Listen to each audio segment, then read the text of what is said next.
Hi everyone, welcome back to my channel. It's my beautiful world. ఈ వీడియోలో పిల్లల కోసం హెల్తీగా టేస్టీగా గోధుమ రవ్వతో కేక్ని ప్రిపేర్ చేసుకుందాం. అందుకోసం ఫస్ట్ ఓ మిక్సీ జార్ని తీసుకోవాలి. 1 కప్ షుగర్ని తీసుకుని మిక్సీలో వేసి మెత్తని పౌడర్లా ప్రిపేర్ చేసి పక్కన పెట్టుకోవాలి. ఆ తర్వాత మనం ఏ కప్తో అయితే షుగర్ పౌడర్ని తీసుకున్నామో అదే కప్తో ఉప్మా రవ్వని తీసుకోవాలి. ఆ తర్వాత అదే కప్తో 1 కప్ పాలని తీసుకోవాలి. ఇవి కాచి చల్లార్చిన పాలైనా తీసుకోవచ్చు, పచ్చి పాలైనా తీసుకోవచ్చు.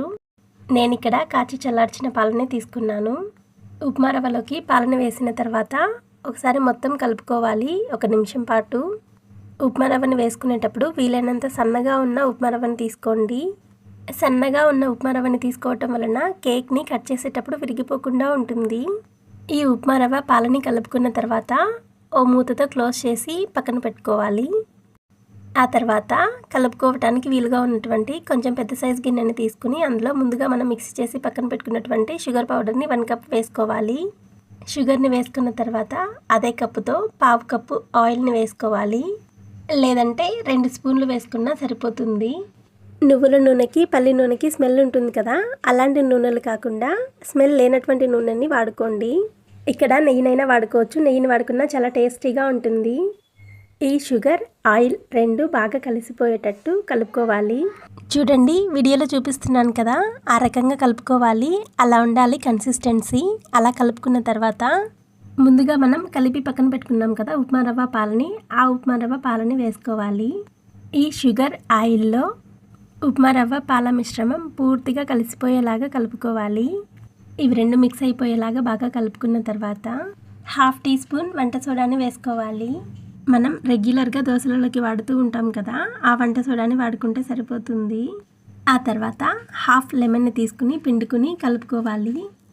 ఇక్కడ మనం ఎగ్లెస్ కేక్ని ప్రిపేర్ చేస్తున్నాం కాబట్టి ఎసెన్స్ ఏమీ అవసరం లేదు. ఒకవేళ ఎగ్తో ప్రిపేర్ చేస్తున్నట్లయితే ఎగ్ స్మెల్ అంత బాగుండదు కాబట్టి ఎసెన్స్ వాడుకోవాలి. ఆ తర్వాత ఓ అల్యూమినియం గిన్నెని తీసుకోవాలి. కేక్ అంటుకోకుండా ఉండటం కోసం ఫస్ట్ అల్యూమినియం గిన్నెకి ఆయిల్ని అప్లై చేసుకోవాలి. ఆ తర్వాత పొడి పిండితో డస్టింగ్ చేసుకోవాలి. మైదా పిండి, గోధుమ పిండి, ఏ పిండితో అయినా డస్టింగ్ చేసుకోవచ్చు. ఆ తర్వాత ముందుగా మనం ప్రిపేర్ చేసి పక్కన పెట్టుకున్న కేక్ బ్యాటర్ని మనం రెడీ చేసుకున్నటువంటి అల్యూమినియం గిన్నెలో వేసుకోవాలి. కేక్ బ్యాటర్ వేసుకున్న తర్వాత ఈ గిన్నెని ట్యాప్ చేసుకోవాలి. ఎయిర్ బబుల్స్ ఏమైనా ఉంటే పోతాయి. ఆ తర్వాత కేక్ని బేక్ చేసుకోవటం కోసం ఓ పెద్ద గిన్నెని పెట్టుకోవాలి. ఆ గిన్నెలో ఓ స్టాండ్ని పెట్టుకోవాలి. స్టాండ్ని పెట్టుకున్న తర్వాత మనం ఒక గిన్నెలో కేక్ బ్యాటర్ని వేసి పెట్టుకున్నాం కదా, ఆ గిన్నెని పెట్టుకోవాలి. ఆ తర్వాత మూతను పెట్టి క్లోజ్ చేసుకోవాలి. ఒక 10 మినిట్స్ హై ఫ్లేమ్లో, 20 మినిట్స్ లో ఫ్లేమ్లో ఉడికించుకోవాలి. 10 మినిట్స్ హై ఫ్లేమ్లో ఉడికించుకున్న తర్వాత ఒకసారి మూతను ఓపెన్ చేసి చూస్తే కేక్ని రెడీ చేసుకోవడానికి పెట్టిన గిన్నె బాగా హీట్ అయ్యి కేక్ బేక్ అవ్వడానికి రెడీగా ఉంటుంది. ఆ తర్వాత మళ్ళీ మూతని క్లోజ్ చేసి 20 మినిట్స్ లో ఫ్లేమ్లో ఉడికించుకోవాలి. 20 మినిట్స్ అయిన తర్వాత ఓ స్టిక్ తీసుకుని గుచ్చి చూడండి. ఆ స్టిక్కి ఏమీ అంటుకోకుండా వస్తే కేక్ రెడీ అయిపోయినట్లే. ఒకవేళ ఆ స్టిక్కి ఏమైనా అంటుకుంటే ఇంకో 5 to 10 మినిట్స్ ఉడికించుకోండి. ఫ్లేమ్ని ఆఫ్ చేసుకున్న తర్వాత కేక్ బౌల్ చాలా హీట్గా ఉంటుంది కదా, 20 మినిట్స్ అలాగే వదిలేయండి. ఆ తర్వాత ఒక ప్లేట్ తీసుకుని కేక్ని కేక్ బౌల్ నుంచి ప్లేట్లోకి ట్రాన్స్ఫర్ చేసుకోండి. ఇంతేనండి, హెల్దీ అయిన టేస్టీ కేక్ రెడీ అయిపోయింది. ఈ వీడియో మీకు నచ్చినట్లయితే please do like, share and subscribe my channel for more videos. Thank you for watching.